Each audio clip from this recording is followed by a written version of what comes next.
Grief is an emotion and a process that all of us either have or indefinitely will experience at some point in our lives.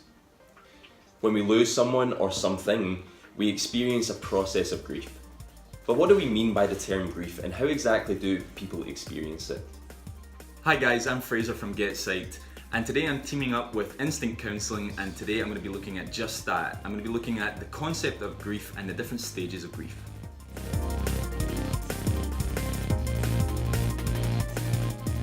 So let's get into a background about exactly what grief actually is. Well, grief is a psychological and emotional process of someone who has experienced a loss in some way. Now, this loss doesn't necessarily have to be a death, although that is obviously the first thing that we think of. It can also be the loss of something such as a relationship or a job even. Whenever we lose someone close to us or lose something important to us, we go through a full process of grieving. Now, the process of grief is actually something widely debated in psychology and therapy.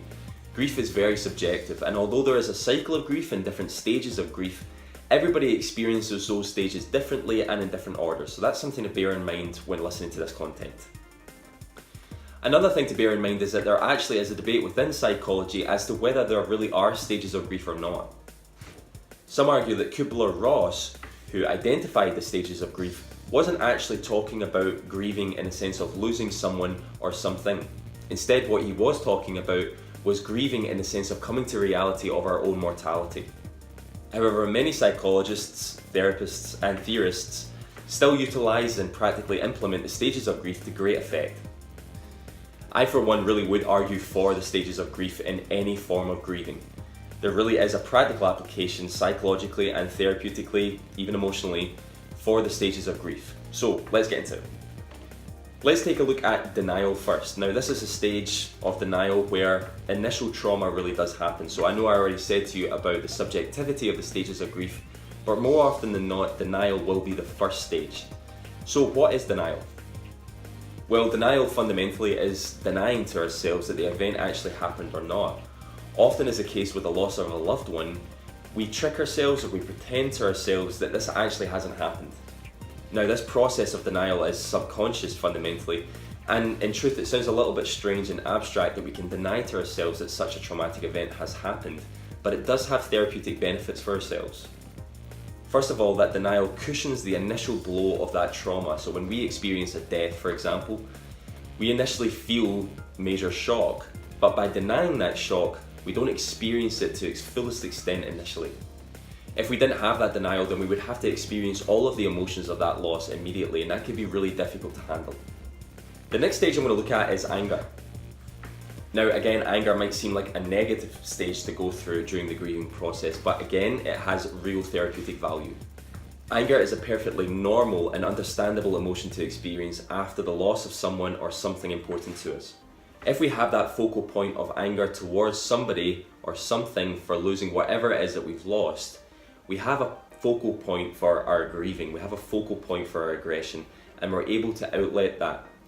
The key thing to note here is that anger is one of those stages that people really can get stuck on. We can become so angry after the grieving process or during the grieving process that we fail to move on to further stages.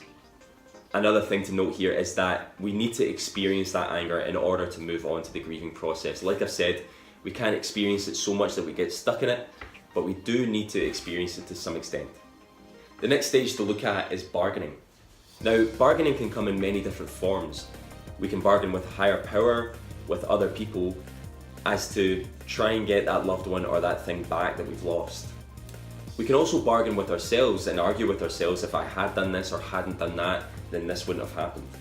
Again, much like anger, this is a stage that people can get stuck on, and that if only concept is something that we can really fixate on after grieving.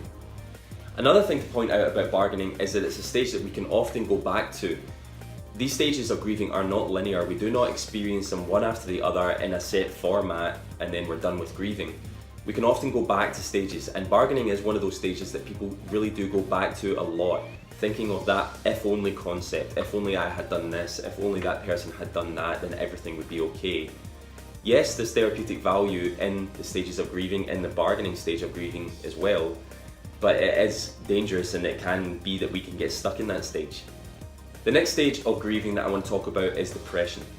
Now, when we think of depression, we automatically think of the major health concern, the mental health concern of depression.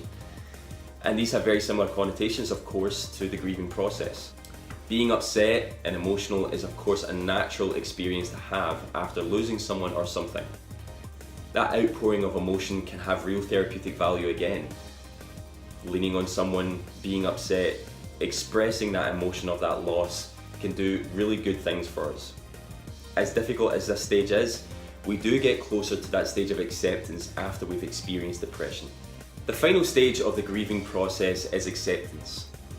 And I know I've already said that all stages are subjective and not all of these stages are linear. We do not experience all of them in the same way, but we all experience acceptance at the very end of our grieving process. One thing to note here is that acceptance does not mean that we forget that loss of that person or that thing. Instead, what it means is that we've come to terms with it.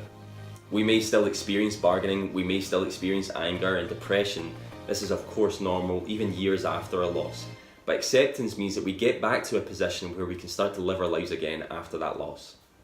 Guys, thanks so much for watching this video today. Like I said, I'm Fraser from GetPsyched, and in this video for instant counselling, we've been looking at the stages of grieving. We've looked a little bit about what grieving is and what each of the stages of grief mean.